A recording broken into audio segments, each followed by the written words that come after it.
رونالدو يجهش بالبكاء بعد خسارته أمام المغرب.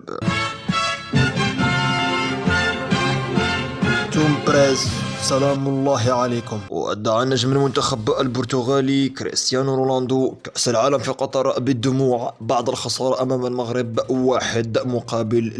في استاد الثمامة في دور 8 لمونديال قطر. وأظهرت كاميرات الدرون لحظة مغادرته الملعب وهو يجهش بالبكاء محاولا إخفاء وجهه ويرافقه أحد مساعديه، فيما سجل المنتخب المغربي إنجازا تاريخيا وأصبح أول بلد إفريقي يصل إلى نصف نهائي مونديال كرة القدم بفوزه على البرتغال بنتيجة 1-0 يومه السبت، ما يقضي على الأرجح على فرص كريستيانو رونالدو في الفوز بأكبر جائزة في كرة القدم في العالم. في كل هذه الفرحة، في كل هذه اللقطات السعيدة، كرياضيين يجب أن نتوقف مع لقطة مؤثرة، لقطة ربما تسيل الدموع للكثير من محبي كرة القدم، لأنها لحظة بكاء تاريخ كروي.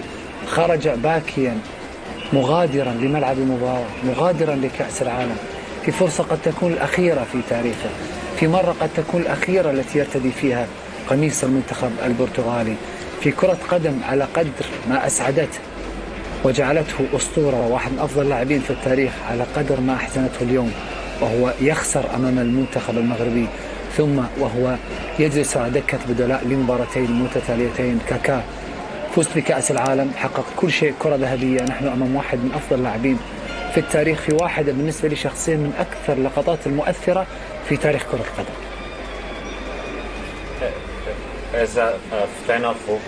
كمحب لكرة قدم هذا مؤلم، من المؤلم أن نرى صورة مثل هذا، لأننا نعرف بأنها كانت كأس العالم الأخيرة له.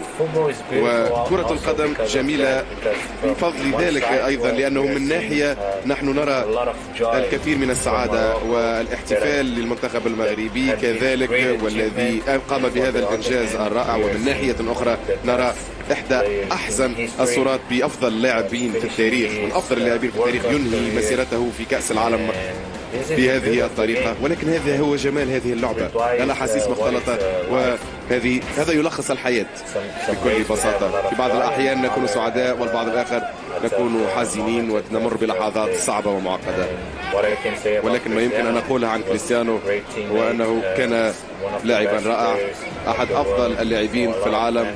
الكثير من الناس، كثير من الجماهير يحبونه، والكثير متألمون الآن أيضا بسبب هذه الصورة، ولكن يبقى رغم ذلك أحد أفضل اللاعبين الذين رأيناهم يلعبون. إن أعجبك الفيديو لا تنسى الإعجاب والاشتراك في القناة.